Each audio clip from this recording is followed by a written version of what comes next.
Dear viewers, আসসালামু আলাইকুম।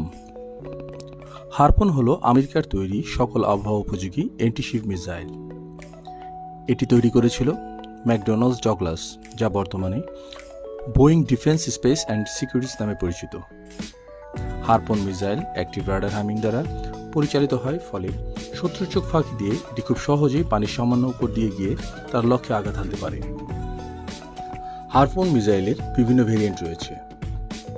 Fixed wings aircraft থেকে AGM-84 ব্যবহার করা হয়। যে কোনো শিপ থেকে RGM-84, সাবমেরিন থেকে UGM-84 এবং উপকূলীয় অঞ্চলের বাহন চালিত ব্যাটারির মাধ্যমেও নিক্ষেপ করা যায় AGM-84। AGM-84 solid fuel rocket booster, RGM-84 turbojet এবং UGM-84 টর্পেডো টিউব দ্বারা পরিচালিত।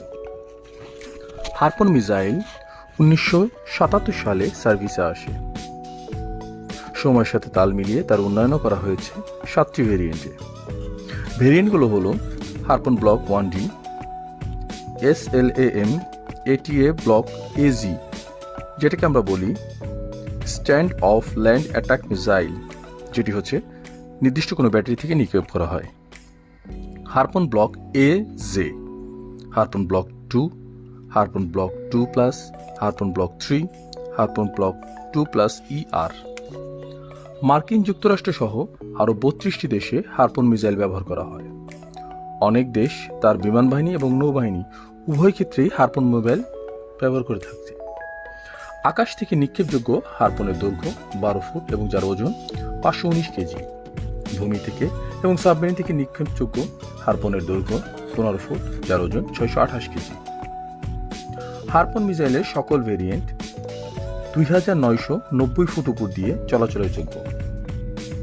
হারপন তৈরির ছোট্ট একটি ইতিহাস। 1965 সালে ইউএস নেভি 45 কিলোমিটারের পাল্লার একটি মিসাইল নিয়ে কাজ শুরু করে, যা সাবমেরিনকে আঘাত হানতে পারে। কিন্তু পরবর্তীতে 1967 সালে ইসরায়েলের একটি ডেস্ট্রয়ার সোভিয়েতের স্ট্রাইক্স মিসাইলের আঘাতে নিমজ্জিত হলে ইউএস নেভি অ্যান্টিশিপ মিসাইল নিয়ে খুব তোড়জোড় শুরু করে। অবশেষে 1970 সালে প্রজেক্ট 60 একটি প্রজেক্টের মাধ্যমে ইউএস নেভিতে হারপন যোগ করে।